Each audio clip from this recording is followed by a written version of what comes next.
ഹായോ, ഞാൻ ഈ വീഡിയോ ചെയ്യുന്നത് ഒത്തിരി ഒത്തിരി ഒത്തിരി ഒത്തിരി ഹാപ്പിനെസ് തരുന്ന ഒരു കാര്യം ഷെയർ ചെയ്യാൻ വേണ്ടിയാണ്. വളരെ ഡൗൺ ആയിരുന്ന ഒരു മൊമെന്റിൽ ബൈ ഗോഡ്സ് ഗ്രേസ് ഒരു പോസിറ്റീവ് ന്യൂസ് തേടിയെത്തിയ ഒരു കഥ ഷെയർ ചെയ്യാൻ വേണ്ടിയാണ്. ഒരു കോളേജിന്റെ അക്കാഡമിക് ഹെഡ് അല്ലെങ്കിൽ പ്ലേസ്മെന്റ് ഹെഡ് എന്ന ലെവലിൽ നിൽക്കുമ്പോൾ നമ്മൾ ഓരോ വിദ്യാർത്ഥിയും വിജയിച്ച് കാണണമെന്നാണ് ആഗ്രഹിക്കുന്നത്. അത് ഇന്നാണെങ്കിലും നാളെയാണെങ്കിലും എത്ര വർഷം കഴിഞ്ഞാണെങ്കിലും നമ്മളതിന് അധ്വാനിച്ച് ഓരോ വിദ്യാർത്ഥിക്കും ഓരോ ലെവലും ഓരോ റേഞ്ചും ഓരോ കാറ്റഗറിയും ഉണ്ടാക്കി കൊടുക്കും. ചിലർ അത് ഉപയോഗിക്കും, ചിലർ അത് സ്പ്ലിറ്റ് ഓഫ് എ സെക്കൻഡിൽ നശിപ്പിക്കും. ചിലർക്ക് കരിയർ ഫോക്കസ് ഉണ്ടാവും, ചിലർക്ക് കരിയർ ഫോക്കസ് ഉണ്ടാവില്ല. ചിലർക്ക് കുട്ടിക്കളിയാണ് എല്ലാം, ചിലർക്ക് സീരിയസ്നെസ് ആണ് എല്ലാത്തിലും. എന്താണെങ്കിലും 13 വർഷത്തിന് ശേഷം ഉണ്ടായ ഒരു സക്സസ് സ്റ്റോറി ഷെയർ ചെയ്യാൻ വേണ്ടിയാണ് ഞാൻ ഈ വീഡിയോ ഇടുന്നത്.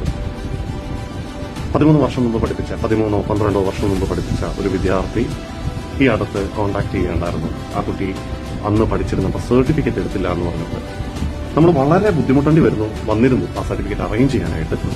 പക്ഷെ ഒരുപാട് കഷ്ടപ്പെട്ടിട്ടാണെങ്കിൽ സർട്ടിഫിക്കറ്റ് അറേഞ്ച് ചെയ്ത് അതിന്റെ അമ്മയുടെ കയ്യിലേക്ക് കൊടുത്തു. അവർ പറഞ്ഞിരുന്നു, അമ്മ പറഞ്ഞിരുന്നു എയർലൈൻ ഇന്റർവ്യൂ ട്രൈ ചെയ്യാൻ വേണ്ടിയാണ്.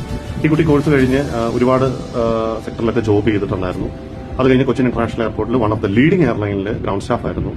കോവിഡ് ടൈമിൽ പുള്ളിക്കാരിയുടെ ഹെൽത്ത് ഇഷ്യൂസ് കാരണം ആ ഗ്രൗണ്ട് സ്റ്റാഫ് ജോബ് പുള്ളിക്കാരിക്ക് നഷ്ടപ്പെട്ടു. ഒരുപാട് സെക്ടറിൽ ജോബ് ചെയ്തു. പക്ഷേ അതിനൊക്കെ ശേഷം പുള്ളിക്കാരി ദുബായിൽ പോയി ഒരുപാട് സെക്ടറിലും ജോബ് ട്രൈ ചെയ്തുകൊണ്ടിരുന്നു. അവൾക്ക് എന്തോ ഇന്റർനാഷണൽ ട്രൈ ചെയ്യണമെന്ന് തോന്നി.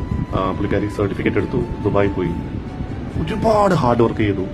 ആ പാവം കുട്ടി എടുത്തേക്കുന്ന എഫേർട്ട് എന്താണെന്ന് കൂടെ നിന്ന് കണ്ടിട്ടുണ്ട് ഞാൻ. പക്ഷെ പലപ്പോഴും നമുക്ക് ആ കുട്ടിയുടെ കൂടെ പ്രസന്റ് ആകാൻ പറ്റിയിട്ടില്ലെങ്കിൽ അവളെടുക്കുന്ന ഹാർഡ് വർക്ക് നമ്മൾ കണ്ടിട്ടുണ്ട്. മനസ്സുകൊണ്ട് വിജയിച്ച് കാണണമെന്ന് നമ്മൾ ആഗ്രഹിക്കുന്ന ഒരു വിജയിക്കുമ്പോൾ ഉണ്ടാകുന്ന സന്തോഷം, അത് ഷെയർ ചെയ്യാനാണ് ഈ വീഡിയോ. ഇന്ന് അവള് ഒരു ഇന്റർനാഷണൽ എയർലൈനിന്റെ ക്യാബിൻ ക്രൂ ഇന്റർവ്യൂ സെലക്ഷൻ കിട്ടിയെന്ന് പറഞ്ഞ് കോൺടാക്ട് ചെയ്തപ്പം എനിക്കുണ്ടായ സന്തോഷം. 13 വർഷം അല്ലെങ്കിൽ 12 വർഷം കഴിഞ്ഞ് she is getting A job as A cabin crew. ആലോചിക്കണം, എത്ര വർഷം കഴിഞ്ഞിട്ട് അവളുടെ പാഷൻ പോയിട്ടില്ല എന്നുള്ളത്. That makes A sense. അധ്വാനം, ഹാർഡ് വർക്ക്, ഡെഡിക്കേഷൻ എന്ന് പറയുന്നതിന്റെ റോൾ അവിടെയാണ് വരുന്നത്. കുട്ടിയുടെ പേരും ഐഡന്റിറ്റിയും ഒന്നും ഞാൻ റിവീൽ ചെയ്യില്ല, എയർലൈൻ ഏതാണെന്ന് റിവീൽ ചെയ്യില്ല. സമയമാകുമ്പം ആ കുട്ടിയുടെ ഫസ്റ്റ് ഫ്ലൈറ്റ് കഴിയുമ്പോൾ സ്റ്റേറ്റസ് ഇട്ട് ആ കുട്ടിയെ അപ്രീഷിയേറ്റ് ചെയ്ത് ഞാൻ റിലീവ് ചെയ്യും എന്ന് പറഞ്ഞാൽ മതി. But this makes A sense. If you are dedicated, if you are sincere, things will come to you. Definitely things will come to you for the effort you put in. അല്ലാതെ നമുക്ക് കൂടെ നിന്ന് പിടിച്ചു നിർത്താനും മെന്റൽ സപ്പോർട്ട് തരാനും കോൺഫിഡൻസും motivation തരാൻ പറ്റും. അത് ഉപയോഗിക്കേണ്ടവർ ഉപയോഗിക്കേണ്ട രീതിയിൽ ഉപയോഗിക്കുമ്പോഴാണ് റിസൾട്ട് ഉണ്ടാകുന്നത്. എല്ലാം ഈസി ആയിട്ട് നടക്കും എന്ന് വിചാരിക്കുന്നവർ ലൈഫിൽ ഫീൽ ആവുകയുള്ളൂ. So that is what it is all about. എനിക്കറിയാം ഇത് ഒരുപാട് കുട്ടികൾക്ക് ഒരുപക്ഷെ ഈ വീഡിയോ മോട്ടിവേഷൻ ആവും. ദേ ക്യാൻ ഓൾസോ എന്നുള്ള കോൺഫിഡൻസ് വരും. ഞാൻ എന്നും റെസ്പെക്ട്ഫുള്ളി കാണുന്ന മറ്റൊരു കുട്ടിയുണ്ട്. എല്ലാ ബാച്ചിലും ഞാൻ ക്ലാസ് എടുക്കുമ്പോൾ ഷെയർ ചെയ്യുന്ന ഒരു സ്റ്റോറി ഉണ്ട്. ഇന്ന് ആ കുട്ടി എമിറേറ്റ്സിലാണ്. എല്ലാവർക്കും അറിയാവുന്നതാണ് ആ കുട്ടിയെ. ഞാൻ സോഷ്യൽ മീഡിയ പോസ്റ്റ് ആയതുകൊണ്ടാണ് ആ കുട്ടിയുടെ പേര് ഞാൻ മെൻഷൻ ചെയ്യാത്തത്. V respect such people and we really value such people. I M so happy. മോളെ, നിനക്ക് മനസ്സിലായി ഈ വീഡിയോ നിന്നെ ഉദ്ദേശിച്ചാണ്.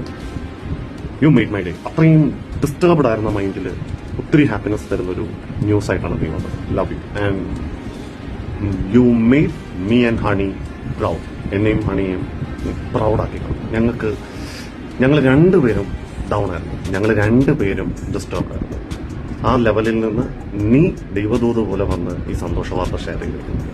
Thank you and God bless you.